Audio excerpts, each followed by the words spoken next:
Patrick Picklebottom and the Longest Wait by Mr. J. Artwork by Gary Wilkinson. For young Patrick Picklebottom, who loved books most of all, it was exciting to read what was up on the wall. The sign said that story time's round 5 o'clock, a cute little tale about a flat-sided rock.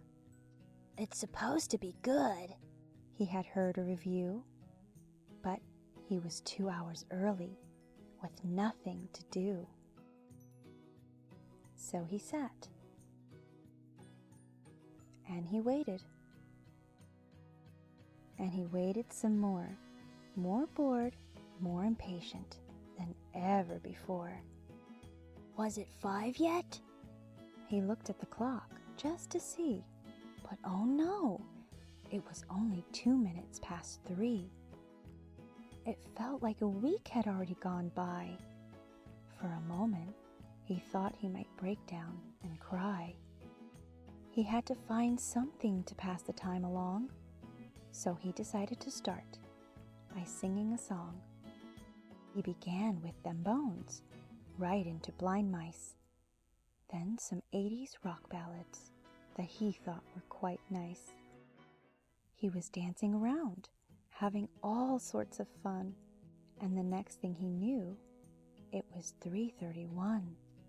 Patrick sang all his songs and his dancing was through, so he set out to find something new he could do. So he wrote a short poem about a little green elf. Not a bad piece of work, if he said so himself.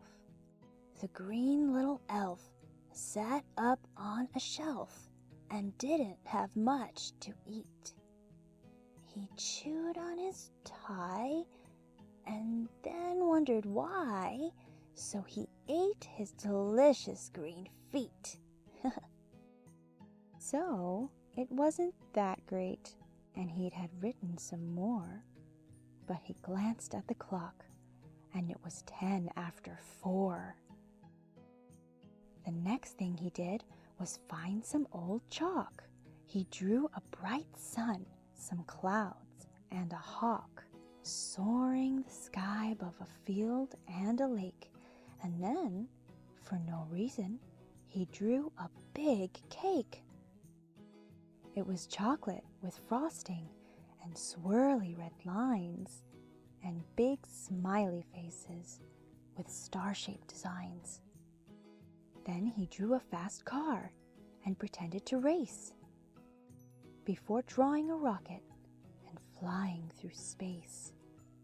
A small castle here and a dinosaur there and a chess game between a fern and a bear.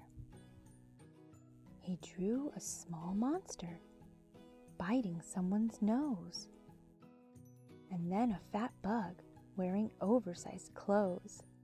Patrick stared up at the world he had created, all the things he had made in the time he had waited. The next thing he knew, it was 20 past 5, but story time had simply failed to arrive. He looked at the sign and figured out why.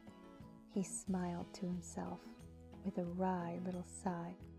The time was at 5, but the day was tomorrow, though he didn't feel anger, annoyance, or sorrow.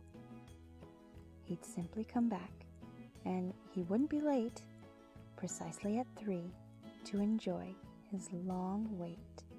If you enjoyed this book and want to explore more with me, hit the like and subscribe button. See you soon, explorers!